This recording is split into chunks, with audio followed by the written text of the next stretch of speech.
Hello everyone. My name is Pratyush और मैं एक सॉफ्टवेयर इंजीनियर हूँ। मैंने रिसेंटली यूट्यूब पे जॉब और इंजीनियरिंग से रिलेटेड वीडियोस बनानी चालू करी है। तो आज मैं टॉपिक लेके आया हूँ कि क्यों यूरोपियन वर्क कल्चर इंडिया के वर्क कल्चर से बेटर है। तो मैं आपको बताना चाहूँगा कि मैंने ऑलमोस्ट 2.5 ईयर्स एक यूरोप के प्रोजेक्ट पे काम किया है और मैंने ऑलमोस्ट 6 मंथ्स एक इंडिया के प्रोजेक्ट पे काम किया है। तो इस टाइम ड्यूरेशन मुझे एक बात तो समझ में आ गई थी कि यूरोप का वर्क कल्चर हमसे बेटर है।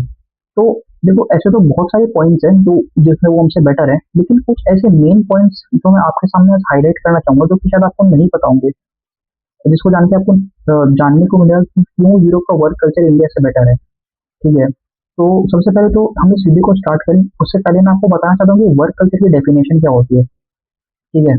देखो, वर्क कल्चर एक ऐसी चीज है ना जो इंसान खुद से बनाता है, लोग खुद से बनाते हैं। ठीक है, वो कोई ऐसी चीज नहीं, कोई कुदरत का करिश्मा नहीं है वो। ठीक है, अगर किसी को लगता है कि मेरा वर्क कल्चर बेकार है, हमारे यहाँ पर काम ढंग से नहीं होता है, तो उसके लिए वहाँ उस कंपनी में जो लोग हैं वो खुद जिम्मेदार है। ठीक है। तो मुझे ऐसा लगता है कि जो यूरोप के लोग हैं वो खुद ही एक्सेप्ट करते हैं इस बात को कि हमें अच्छा वर्क वर्क कल्चर चाहिए, हमें ऑफिस में शांति चाहिए। और हम मतलब ऑफिस में फालतू चीजें नहीं चाहते। लेकिन इंडिया में मुझे लगता है कि थोड़ा सा वर्क कल्चर डाउन है, मतलब लोग उतने ज्यादा इंटरेक्टिव नहीं है। तो ऐसा क्यों है, ऐसी कौन सी चीजें जो मैंने नोटिस करी जो कि इंडिया में नहीं थी लेकिन वहाँ के वर्क कल्चर में थी, ऐसी ही बातें हम आज इस वीडियो में शॉर्ट में डिस्कस करेंगे। ठीक है, तो आज मैं आपको ऐसे 3 पॉइंट्स बताऊंगा, मेन पॉइंट्स जो मुझे लगता है कि यूरोप में बहुत अच्छी है लेकिन इंडिया में उतनी ज्यादा नहीं है। ठीक है। तो फर्स्ट जो पॉइंट है तो मुझे ऐसा लगा कि यूरोप में बहुत ज्यादा है, वो है कि वो लोग ना रियल रिस्पेक्ट देते हैं। ठीक है। वो लोग ना कोई कॉस्मेटिक रिस्पेक्ट नहीं देते हैं। जैसे कि फॉर एग्जाम्पल, मैं आपको एक बात बताता हूँ, जो लोग कॉर्पोरेट में नहीं है ना उनको एक बात बताना चाहता हूँ कि कॉर्पोरेट में ना आप हमेशा अपने मैनेजर्स को ना, या आपसे चाहे कोई आपसे बड़ा है या कोई आपसे छोटा है, आप कभी भी उसको सर या मैम करके नहीं बुलाते हो। आप हमेशा उसको उसके नाम से बुलाते हो।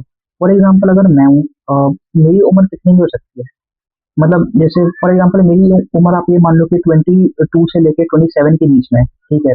और जो मेरा मैनेजर है, अगर मान लो कि मेरा मैनेजर 40+ का भी होगा ना तो मैं उसको नाम से ही बुलाऊंगा। ठीक है। मान लो कि मेरे मैनेजर का नाम मान लो आकाश है, तो मैं उसको आकाश सर नहीं बुलाऊंगा, मैं उसको आकाश ही बुलाऊंगा। ठीक है। तो इसका लॉजिक क्या होता है ना कि जो इंडिया के वर्क कल्चर वाले देते हैं, इंडिया के कॉर्पोरेट वाले देते हैं, वो ये कहते हैं कि सर मैम करने से ना एक हायरार्की आ जाती है। ठीक है। और जहाँ पर हायरार्की आती है ना वहाँ पर मतलब कि वो जगह ठीक नहीं होती। हम चाहते हैं कि हमारे वर्क कल्चर में ना हायरार्की नाम की चीज ना हो। और इसलिए वो लोग क्या करते हैं कि वो लोग मतलब इंडिया के कॉर्पोरेट में ऐसा बोला जाता है कि नाम से बुलाओ, ठीक है, ये सर मैम मत लगाओ। ठीक है। लेकिन क्या होता है, लेकिन जो यूरोप होता है ना उनके वहाँ पर ऐसा नहीं होता। ठीक है। तो मैं आपको बता दूं कि वो लोग रियल रिस्पेक्ट को कैसे इंप्लीमेंट करते हैं। ठीक है।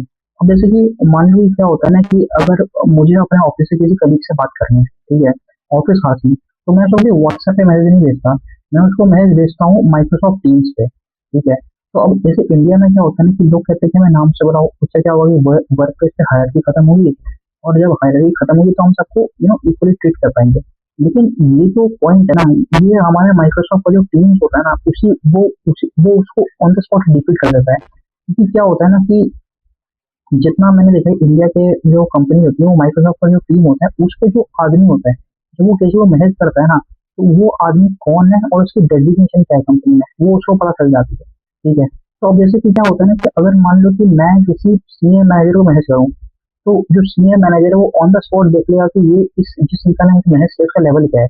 तो हो सकता है ना कि वो आपको रिप्लाई ही ना करे, वो आपको कल परसों रिप्लाई करे, और ऐसा कई बार होता है। इनफैक्ट एचआर के केस में ऐसा बहुत होता है, अगर मान लो आप एचआर को आज मैसेज करो तो वो आपको जिंदगी में कभी रिप्लाई नहीं करेगी।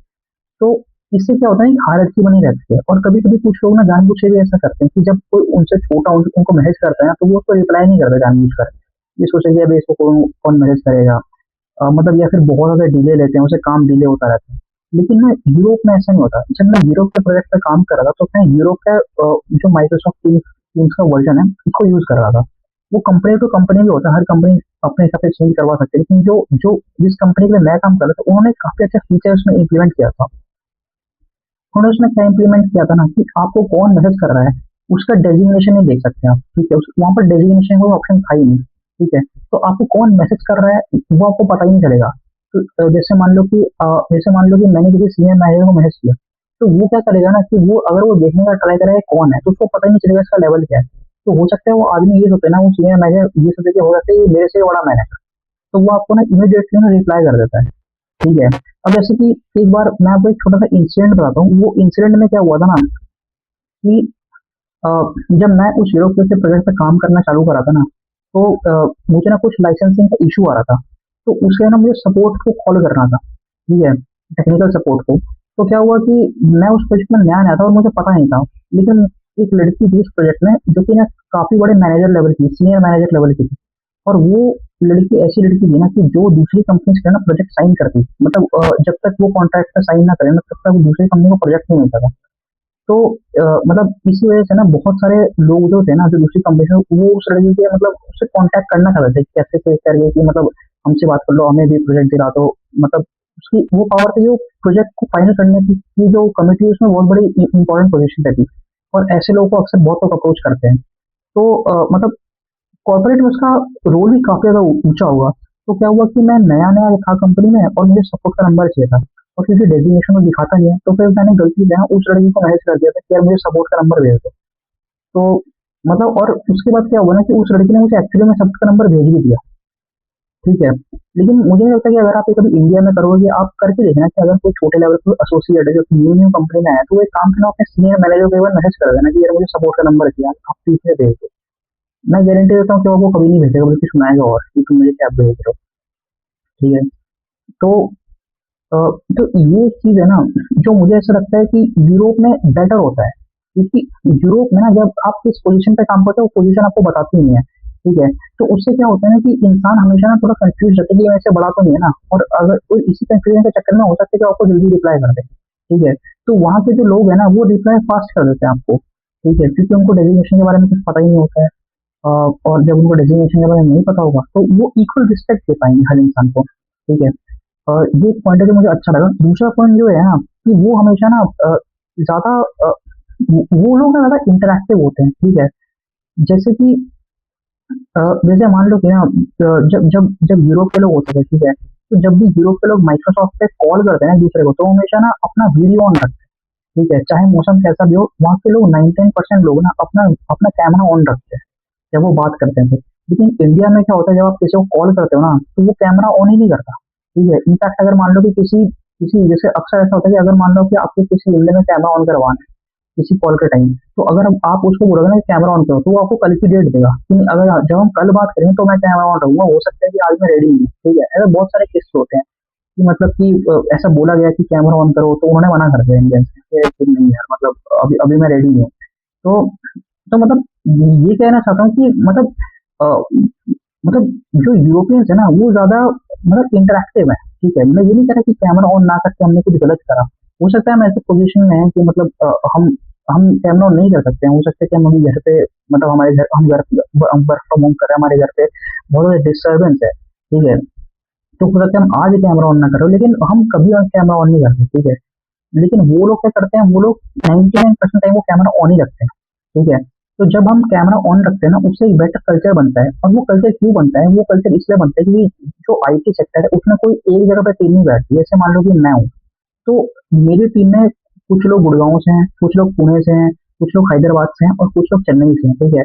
तो अब जैसे कि ना बहुत से लोग ऐसे हैं कि हम लोग को कैमरा तो ऑन करते नहीं है। तो अगर मान लो मेरी टीम में 18 लोग हैं ना, तो मैं आपको बताना चाहता हूँ कि मैं 18 में से 15 लोगों को तो मैंने आज तक देखा ही नहीं कि वो लोग कौन है। अगर वो लोग मेरे सामने भी आ गए ना, तो मैं उनको पहचान ही नहीं पाऊंगा कि अबे तुम हो कौन यार। ठीक है। और ये इसलिए क्योंकि जो इंडिया के लोग हैं कैमरा ऑन नहीं करते, और ना वो प्रोफाइल पिक लगाते, तो हम किसके साथ काम करते हैं ना, हमें पता ही नहीं चलता।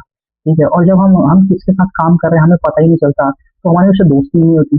और अगर हमारी उससे दोस्ती नहीं होती, तो हम वर्क प्लेस में लोनली फील करते हैं। मैं फील करते हैं यार मैं अकेला बैठा हुआ हूँ। ठीक है। और कभी कभी क्या होता है ना कि आप किसी ऐसे लोकेशन पे होते हैं ना, जहाँ पर आप सिंगल होते हो, मतलब जैसे कि मैंने देखा है कि जो साउथ के एरिया, जैसे कि हैदराबाद हो गया, बैंगलोर हो गया, वहाँ पर ज्यादा लोगों को हायर किया जाता है एज कम्पेयर टू गुरुग्राम वगैरह। ठीक है। तो क्या होता है कि जो गुड़गांव के लोग हैं ना, वो मतलब ऐसे मतलब मैं खुद ऐसे लोगों को जानता हूँ जो गुड़गांव के हैं, और वो अपने प्रोजेक्ट में अकेले बैठते हैं गुड़गांव में, तो उनको काफी अजीब लगता है कि यार मतलब मेरा कोई दोस्त ही नहीं है, और अगर मैं किसी को फोन करता हूँ कोई कैमरा ऑन ही नहीं करता।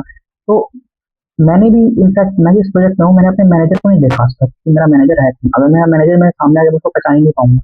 ठीक है। तो ये हाल होता है। लेकिन यूरोप में ऐसा नहीं होता, वहाँ पर क्या करते हैं ना कि वहाँ पर कैमरा ऑन रखते हैं। और जब जब वो कैमरा ऑन रखते हैं तो इट डजंट मैटर कि आप किस देश में, जैसे मान लो कि अगर मान लो कि आप अगर मान लो आप यूरोप में हो, ठीक है, तो यूरोप में छोटे छोटे देश हैं, तो अगर मान लो कोई जर्मनी में है और कोई स्पेन में है, ठीक है, तो जैसे इंडिया में तो अगर हम कंट्री के अंदर ही अगर बैठे हैं तो हम सेम लोकेशन हो तो भी एक दूसरे को हमने दिखेंगे। लेकिन अगर यूरोप में हो तो कोई अगर मान लो कोई नेदरलैंड में है, कोई जर्मनी में है, कोई स्पेन में, तो भी हम लोगों ने एक दूसरे को देखा होता है। तो क्योंकि वो एक दूसरे को देख लेते हैं, तो वो एक दूसरे पर ट्रस्ट डेवलप कर पाते हैं, और इस हिसाब से ना उनकी थोड़ी वर्क प्लेस में ना दोस्ती बन जाती है। और इस वजह से ना मुझे ऐसा लगता है कि ये एक ऐसी चीज है जो हमें सीखनी चाहिए उनसे, जो हमारे पास नहीं है, जैसे हम हमेशा अपना कैमरा ऑफ करते हैं वर्क प्लेस पे, ठीक है। और तीसरा पॉइंट है कि वो लोग पार्टी बहुत करते हैं, ठीक है। तो जैसे मान लो कि ना इंडिया में हम अगर हम कहें कि मेंटल हेल्थ हो गया, ठीक है, तो मेंटल हेल्थ एक ऐसी चीज है जिसको लोग सीरियसली नहीं लेते। लेकिन मेंटल हेल्थ एक ऐसी एकमात्र चीज है जिसको हम सीरियसली लेते हैं। हम कभी भी ना मतलब रिवॉर्ड को भी सीरियस नहीं लेते। अगर मान लो इंडियन की इंसान बहुत काम करता है, ठीक है, तो मतलब उसको क्या कुछ आप कुछ समझो, उसको शायद ही कभी कुछ मिले, ठीक है। लेकिन यूरोप में ऐसा नहीं है। जब हम यूरोप के प्रोजेक्ट पे काम करते थे और जब हम एक्स्ट्रा काम करते थे तो हमें पार्टीज मिलती थी, ठीक है, जिसको हम काफी इंजॉय करते थे। और जब मैं पार्टी बोल रहा हूँ तो मैं ऐसे नहीं कि मतलब हमें कोई ऑफिस में समोसा चाट मंगा के खिला दिया, ऐसा कुछ नहीं है। जब पार्टी होती थी ना तो हमें पार्टी के नाम पे बारबेक्यू नेशन ले जाते थे, वहां पर ले जाके पार्टी करवा देते। या फिर ऑफिस में बहुत सारा पिज़्ज़ा वगैरह मँगा लिया, या फिर या फिर मान लो कि हमें किसी डांस बार में ले गए, वहाँ पर खूब खाया-पिया, खूब डांस किया, ऐसी पार्टी होती थी। और जब ये पार्टी होती थी ना, तो वो अक्सर क्या करते थे, वो लोग फ़ोटो भी माँगते थे, वो लोग प्रूफ़ माँगते थे कि तुमने पार्टी करी है कि नहीं करी, हमें इसका प्रूफ़ दो, ठीक है। क्योंकि वो लोग ना ये चाहते थे कि जो हम बजट दे रहे हैं, उसका सही इस्तेमाल हो, लोग सही में पार्टी करें, उनको सही में अच्छा फ़ील हो। ये वो लोग वर्क लाइफ बैलेंस जैसी चीज़ों में ना बहुत ज़्यादा विश्वास रखते हैं, जो कि मुझे लगता है कि इंडिया में इतना नहीं होता है। इंडिया में बस वही है कि मतलब जब तक प्रॉफिट हो रहा है तब तक सही है, उसके बाद उसको साइड कर दो। लेकिन यूरोप में ऐसा नहीं होता, वहाँ पर वर्क लाइफ बैलेंस को कंसिडर किया जाता है, एम्प्लॉय को एज अ रिसोर्स ट्रीट किया जाता है कि हमें हमें मतलब बिजनेस ला के दे रहा है तो उसको ढंग से रखो, ठीक है। तो ये तो हो गया। और मतलब एक एक पॉइंट और मैं आपको बताना चाहूंगा, मतलब हो सकता है ये पॉइंट आपको काफी वियर्ड लगे। वो ये है कि इंडिया में जो लोग होते हैं ना वो मतलब वर्क प्लेस में वो आपस में ज़्यादा बातचीत नहीं करते, लेकिन मैं यूरोप में देखता हूँ कि जो लोग होते हैं ना वो आपस में ज़्यादा बातचीत भी करते हैं और रिप्लाई भी करते हैं। मैं आपको एक छोटा सा इंसिडेंट बताता हूँ। जब ये इंसिडेंट मतलब मैंने देखा था अपने सामने तो मुझे काफी अजीब सा लगा था। बट ये ऐसा इंसिडेंट है ना जिसमें मतलब जब आप सुनोगे तो आपको खुद ऐसा लगेगा कि क्या बोल रहा है, लेकिन ये रियलिटी में ऐसा हुआ था। तो एक बार क्या हुआ ना कि मेरे एक मैनेजर है, वो एक ऐसी लोकेशन पे रहते हैं ना जो कि कोस्ट से है, इंडिया के कोस्ट के आसपास है, ठीक है। तो एक बार क्या हुआ कि उस लोकेशन पे ना एक साइक्लोन आ गया, और ये बात न्यूज में आ गई इंडिया में कि वो जो सिटी है वो उसको एक साइक्लोन हिट करने वाला है। तो उन्होंने पहले मेल कर दिया कि मेरे लोकेशन को एक साइक्लोन हिट करने वाला है, तो हो सकता है मैं कुछ दिनों तक ना आऊँ, ठीक है। तो क्या हुआ कि जो यूरोपियंस के पास पता चली कि हमारा एक रिसोर्स है जो हमारे साथ काम करता है और उसके लोकेशन पे एक साइक्लोन हिट करने वाला है, तो वो एक्चुअली में थोड़े से ना परेशान हो गए थे। और उन्होंने मतलब रोज ही हमसे अपडेट मांगी कि वो कब आएंगे, वो ठीक है कि नहीं, तुम्हारी कोई बातचीत हुई है कि नहीं है। तो हम उनको बताते कि नहीं, सब कुछ सही है, हो सकता है वो आ जाए। और बहुत फॉर्चुनेटली वो 2 दिन बाद वापस भी आ गए। तो जब वो 2 दिन बाद वापस आए ना, तो सबने उनसे पूछा, उन यूरोपियंस ने कि तुम सही तो हो ना, सब सही है, तुम्हें तुम्हें कोई प्रॉब्लम तो नहीं है, कुछ भी हो तो हमें बताना जरूर, ठीक है। तो ये यूरोपियंस का एटीट्यूड था towards Indian, towards their resources, ठीक है। लेकिन मैं आपको एक और इंसिडेंट बताता हूँ। इस इंसिडेंट में क्या हुआ था कि मैं रिसेंटली एक ऐसे प्रोजेक्ट में गया जिसमें सारे के सारे इंडियन, वो एक प्रॉपरली इंडिया का प्रोजेक्ट है। तो उस उन सारे इंडियंस के बीच में ना सिर्फ एक लड़की थी, और वो जो लड़की थी वो फिलीपींस की थी, ठीक है। तो क्या हुआ ना कि फिलीपींस एक छोटा सा आइलैंड नेशन है, आई मीन चाइना के नीचे ही है वो। और वो इतना छोटा नेशन है कि वहां पर भी साइक्लोन वगैरह आते रहते हैं।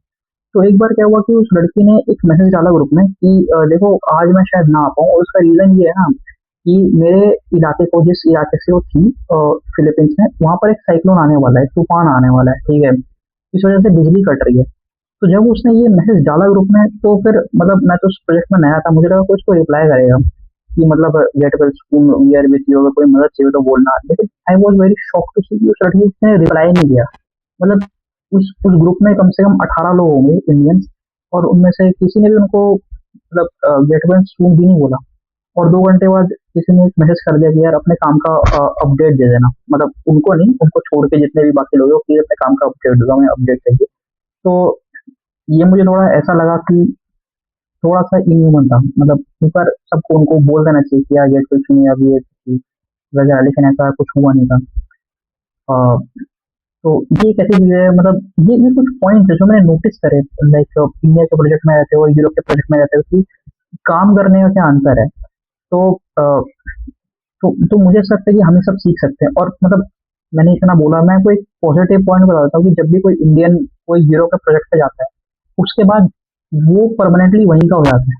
ठीक है, तो जैसे मान लो कि जब मैं यूरोप के प्रोजेक्ट में गया, उसके बाद मैंने जब यूरोप का वर्क कल्चर सीखा, उसके बाद मैं जब इंडिया के वर्क कल्चर में आया, तो मैंने अपना जो यूरोप का वर्क कल्चर है उसको कंटिन्यू रखा। ठीक है, मैंने ऐसा नहीं किया कि मैं इंडिया के वर्क कल्चर में आके इंडिया की तरह हो गया, मतलब मैंने लोगों को रिप्लाई करना छोड़ दिया जब मैं देख था कि कोई ऐसा नया है तो मुझ पर रिप्लाई नहीं कर रहा, ऐसा कुछ नहीं है। यूजुअली मैंने देखी ये एटीट्यूड उन लोगों का होता है ना जिन्होंने पूरे वर्क कल्चर में कभी काम ही नहीं किया, जिन्होंने यूरोप के वर्क कल्चर में कभी काम ही नहीं किया, उनका ये एटीट्यूड ज्यादा होता है। ठीक है, तो इसलिए जो भी लोग कॉर्पोरेट में हैं, जो लोग अभी कॉलेज में हैं, जॉब के लिए ट्राई कर रहे हैं, उनको मैं रिक्वेस्ट करना चाहूंगा, एक सजेशन भी देना चाहूंगा कि अगर पॉसिबल हो तो प्लीज आप लोग एक बार जब आप कंपनी में जाओ तो अपने मैनेजर्स को एक बार रिक्वेस्ट करना प्रोजेक्ट एलोकेशन के टाइम पे, मुझे यूरोप का प्रोजेक्ट में डाल दो, मुझे यूरोप का वर्क कल्चर सीखना है। क्योंकि मुझे ऐसा लगता है कि अगर आप यूरोप के वर्क कल्चर से स्टार्ट करोगे तो वो बेस्ट रहेगा आपके करियर के लिए, ये समझने के लिए गुड वर्क कल्चर क्या होता है। बाकी तो अगर आपको मुझसे ज़्यादा आता है, आपको मुझसे कुछ ज़्यादा पता है, तो आप कमेंट सेक्शन में बता सकते हैं। और आई होप कि ये वीडियो देख के आपको कुछ नया जानने को मिला हो। अगर जानने को मिला तो आप वीडियो को लाइक कर सकते हैं, सब्सक्राइब कर सकते हैं। Thank you very much.